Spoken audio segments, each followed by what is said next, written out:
இழந்த ராதிகா. ஸோ ஒரு சில தவறான முடிவை கையில் எடுத்திருக்காங்க. சொல்லப்போனால் இது அவங்களுக்கு மிகப்பெரிய ஒரு இழப்பு தான். ஸோ இந்த தோல்வியை அவங்க எதிர்பார்த்துருக்க மாட்டாங்க. ஆரம்பத்தில் நடிகை ராதிகா சமத்துவ மக்கள் கட்சி சார்பில் அரசியலில் நிற்க ரொம்பவே யோசிச்சாங்களாம். ஆனால் சரத்குமார் தான் நாம் இப்போது பிஜேபி கூட கூட்டணி வச்சுருக்கோம், கண்டிப்பாக நமக்கு மக்கள் மத்தியில் நல்ல ஆதரவு இருக்குது, அதுலேயும் விருதுநகர் தொகுதி அப்படிங்கிறது நம்மளுடைய ஜாதியினர் அதிகமாக இருக்காங்க, அதனால் கண்டிப்பாக மக்கள் நமக்கு மிகப்பெரிய ஒரு ஆதரவு கொடுப்பாங்க, அதனால் நாம் ஜெயிச்சிடலாம் அப்படிங்கிற மாதிரி சமத்துவ மக்கள் கட்சியுடைய ஓனரும் நடிகருமான சரத்குமார் அவர்கள் தனது கட்சியை பிஜேபியோட இணைச்சிக்கிட்டு அந்த கட்சியில் தனது மனைவியை ராதிகாவை வேட்பாளர் நிற்க வச்சார். ஆனால் ஆரம்பத்தில் நடிகை ராதிகா நமக்கெல்லாம் செட் ஆகாதுங்க, வேணாங்க, நீங்கள் வேணாம் நில்லுங்க அப்படிங்கிற மாதிரி ரொம்ப அழகாக சொல்லியிருக்காங்க. சரத்குமார் கேட்காம நான் எப்படி சூரியவம்சம் படத்தில் தேவயானியை ஒரு கலெக்டராக மாற்றணும், அதே மாதிரி ஒன்று ஒரு எம்பியாக மாற்றாமல் நான் சும்மாலாம் விட மாட்டேன், என் பேச்சை நம்பி நீ தைரியமாக நில்லு, நான் பார்த்துக்கிற மீதியை அப்படிங்கிற மாதிரி படத்தில் வர ஒரு மனைவியை ஒரு கணவன் எப்படிலாம் அழகு பார்க்கணும்னு நினைப்பானோ அதே மாதிரி தான் நடிகர் சரத்குமார் தனது மனைவியை வச்சு மிகப்பெரிய உள்ள ஒரு கனவு கோட்டை கட்டியிருக்காரு. கனவு கோட்டை கனவுல வேணால் கட்டலாம், நிஜத்தில் கட்ட முடியுமா? ஸோ அங்கே போய் பார்த்தா டோட்டலாக அப்படியே வாஷ் அவுட்டாக இருக்காங்க ராதிகா. ஸோ நேற்று ரிசல்ட் வெளியானப்போ ராதிகாவோட மனநிலைமை பார்க்கும்போது ரொம்ப பாவமாக இருந்துச்சு. ஏன்னா அந்த வேட்பு மனு என்ற இடத்துக்கு ராதிகா குட்டி போட்ட பூனை மாதிரி அங்கேயும் இங்கேயும் அலைஞ்சிக்கிட்டு எப்படியாவது நம்ம ஜெயிச்சிட மாட்டோமான்னு சொல்லி ரொம்ப நேரம் காத்திருந்துருக்காங்க. ஆனால் நேற்று அந்த இடத்துல நடந்தது வேற.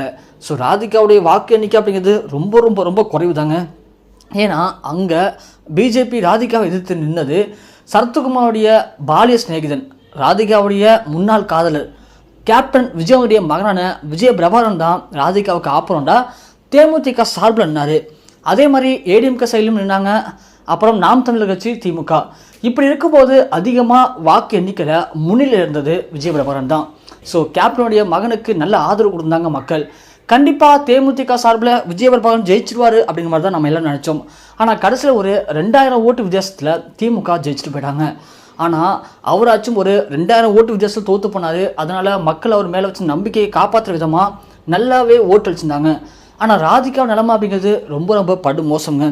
டெபாசிட் இழக்கிற அளவுக்கு நடிகை ராதிகாவுக்கு அங்கே ரசிகர்கள் இல்லை, தொண்டர்கள் இல்லைன்னு நினைக்கும் போது ரொம்ப ரொம்ப கஷ்டமாக இருந்திருக்கு. அந்த இடத்துல கூனி குறுகி போய் தான் நடிகை ராதிகா தோற்று போய் வெளியே வந்திருக்காங்க. அங்கே இருந்த எல்லாருமே ரொம்ப ஏளனமாக பார்த்து சிரிச்சிருக்காங்க. இதெல்லாம் உனக்கு தேவையாமா அப்படிங்கிற மாதிரி. அதில் மன உடஞ்சி போன நடிகை ராதிகா வீட்டுக்குள்ளே வந்துட்டு ரொம்ப நேரம் கண் கலங்கி கதறி அழுத்திருக்காங்க. சரத்குமார் கூட பயங்கரமான சண்டையில் ஈடுபட்டிருக்காங்க. நான் உங்ககிட்ட கேட்டேனா என்ன நிற்க வைக்க சொல்லி, ஸோ நீங்கள் சும்மா இல்லாமல் வீம்புக்குன்னு போய் என்ன நிற்க வச்சு இப்படி எல்லாரும் முன்னாடியும் எனக்கு மிகப்பெரிய ஒரு அசிங்கத்தை ஏற்படுத்திட்டீங்க. ஒருவேளை நீங்கள் நின்னா தோற்றுன்னு தெரிஞ்சு தான் என்னை நிற்க வச்சிங்களா? என்னை வச்சு நல்லா நீங்கள் கேம் விளாண்டுட்டீங்களே, உங்களுடைய மகளுக்காக என்ன நீங்கள் நல்லா பழி வாங்கிட்டீங்க அப்படிங்கிற மாதிரி நடிகை ராதிகாவுக்கும் சரத்குமாருக்கும் கடுமையான வாக்குவாதம் போயிருக்கு. ஒரு கட்டத்தில் வாக்குவாதம் முற்றி போய் ராதிகா ஒரு சில விபரீத முடிவில் கையில் எடுத்திருக்காங்க. ஒட்டுமொத்த குடும்பத்தினருமே கண்ணீரில் மூழ்கியிருக்காங்க. எல்லாருமே அதிர்ச்சி அடைகிற அளவுக்கு அவங்க எடுத்த முடிவுகள் எல்லாருமே கண் கலங்க வச்சிருக்கு.